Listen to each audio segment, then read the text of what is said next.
ఎన్ని బస్సులు డ్యామేజ్ అయ్యాయన్న మొత్తం? 2 బస్సులు సార్, 2 బస్సులు డ్యామేజ్ అయినాయి.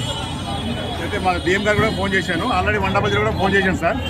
100 ఫోన్ చేస్తే 100 వాళ్ళు త్వరలో వస్తారని చెప్పారు. మా డిఎం గారు ఫోన్ చేస్తే జూబ్లీ స్పేస్కి వెళ్ళి కాంపిట్ చేయమన్నారు. పోలీస్ స్టేషన్కి వెళ్తాం సార్. ఎవరికైనా ప్యాసింజర్కి ఎవరికి ఏం కాలేదు, అందరూ వల్ల కొట్టిస్తారు మొత్తం. డ్రైవర్కైనా కండక్టర్కైనా గాయాలు ఏమైనా తగిలాయా? డ్రైవర్కి ఏమన్నా గాయాలు తగిలాయా? డ్రైవర్కి ఎవరికి ఏం కాలేదు, ఎవరికి ఎలాంటి డ్యామేజ్ కానీ బస్సులో డ్యామేజ్ చేసింది సార్ బాగా. 20 క్లాస్ వల్ల కొట్టారు, ఇంకో బస్సు వల్ల కొట్టారు, ఇంకో బస్సులో వల్ల కొట్టారు.